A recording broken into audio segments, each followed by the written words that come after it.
पाठ आपका है आचार्य रामचंद्र शुक्ल द्वारा रचित मित्रता नामक पाठ है ना। तो मित्रता पाठ, अब इसमें हम सबसे पहले आचार्य रामचंद्र शुक्ल का कुछ जीवन परिचय यहाँ जानेंगे और उसके बाद फिर हम उनकी रचनाओं को जानेंगे। ठीक है? Yes sir. थोड़ा सा बोल दिया करो कम से कम, तुम लोग सर बोलने में क्या रखा है। जन्म इनका 1884 ईस्वी में हुआ था। जन्म स्थान इनका है अगोना गांव और बस्ती जिला। बस्ती जिले में अगोना नामक गांव में इनका जन्म सन 1884 ईस्वी को हुआ था। किसका? पंडित रामचंद्र शुक्ल का। पिता का इनका नाम पंडित चंद्रबली शुक्ल था। अब इनके नाम को याद करने की ट्रिक है, यदि आपको नाम नहीं याद हो रहा है तो इनके नाम में है रामचंद्र शुक्ल, है ना। तो इसी चंद्र से पकड़ लीजिए कि चंद्र को पकड़ लाइए यहाँ। और चंद्रमा कैसे होता है? चंद्रमा अपने में बलवान होता है, इसलिए क्या हो जाएगा? चंद्रबली। ठीक है? शुक्ल। और ये शुक्ल युग के प्रवर्तक भी थे, यानी जो शुक्ल युग है वह शुक्ल युग है। उस युग के प्रवर्तक कौन है? आचार्य रामचंद्र शुक्ल। भाषा इनकी जो है वह खड़ी बोली है। भाषा इनकी कैसी है? खड़ी बोली। शुक्ल युग के प्रवर्तक थे। भाषा इनकी कौन सी थी? खड़ी बोली। भाषा क्या थी? खड़ी बोली थी। मृत्यु जो इनकी हुई थी वह सन 2 फरवरी सन 1941 ईस्वी को हुई थी। ये आपके लिए बहुत जरूरी है। इनका जीवन परिचय आपके बोर्ड एग्जाम में जरूर पूछा जाता है। ठीक है? ये मेन पॉइंट यदि आप नोट रखेंगे तो आप जीवन परिचय इनका लिख लेंगे। आपके जो पाठ का नाम है वो मित्रता है। अब इस पर हम मित्रता में ही पाठ में कुछ इनकी रचनाएं दी गई हैं। ये तो इनका जीवन परिचय हो गया। कुछ साहित्यिक परिचय भी पूछा जाता है आपसे।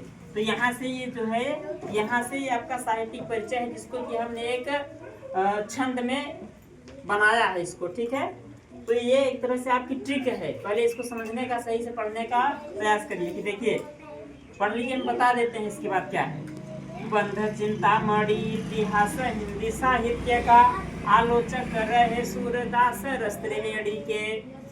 किया संपादन जायसी तुलसी ग्रंथावली भ्रमर गीत सार काशी नागरी प्रचारिणी के। हिंदी शब्द सागर में सागर को भर दिया, कीर्ति में दिया है आनंद कादम्बिनी के।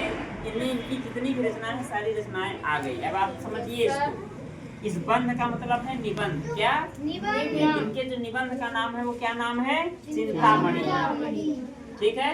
चिंतामणि इनके निबंध का नाम है। ठीक? और इतिहास इन्होंने लिखा है हिंदी साहित्य का इतिहास। जो इन्होंने इतिहास लिखा है वो क्या है? हिंदी साहित्य का इतिहास। ठीक? आलोचना, आलोचक का मतलब आलोचना लिखने वाला जो होता है वो आलोचक होता है। ठीक है? इन्होंने कौन कौन सी आलोचना लिखी है? तो आलोचक रहे सूरदास रस त्रिवेणी के। आलोचना यानी सूरदास। रस का मतलब आप समझ जाइएगा कि रस मीमांसा। क्या? रस मीमांसा। और त्रिवेणी नामक पत्रिका का इन्होंने क्या किया है? आलोचना, यानी ये इनकी आलोचनाएं हैं। सूरदास, रस मीमांसा और त्रिवेणी। फिर संपादन भी इन्होंने कुछ पत्रिकाओं का किया है। तो किया संपादन जायसी तुलसी ग्रंथावली, यानी संपादन किसका किया? जायसी ग्रंथावली और तुलसी ग्रंथावली। ठीक? अब भ्रमर गीत सार काशी नागरी प्रचारिणी के। भ्रमर गीत सार, काशी नागरी प्रचारिणी, ये सब इनकी पत्रिकाएं हैं जिसको इन्होंने क्या किया? संपादन किया। आगे भी है कि हिंदी शब्द सागर, शब्द सागर एक भी है, हिंदी शब्द सागर। तो हिंदी शब्द सागर में सागर को भर दिया, कीर्ति में दिया है आनंद कादम्बिनी के। और इनकी एक रचना क्या है? आनंद कादम्बिनी। कौन सी रचना है इनकी? आनंद कादम्बिनी। इनकी सारी रचनाएं आपको याद हो गई ना? निबंध चिंतामणि, इतिहास हिंदी साहित्य का इतिहास, आलोचना इनकी थी सूरदास रस मीमांसा और त्रिवेणी। संपादन इसने किसके किया था? जायसी और तुलसी के ग्रंथावली, जायसी ग्रंथावली और तुलसी ग्रंथावली। भ्रमर गीत सार, काशी नागरी प्रचारिणी, हिंदी शब्द सागर, है ना, और आनंद कादम्बिनी। ठीक है?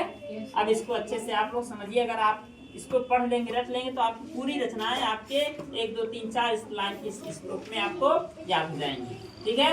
धन्यवाद।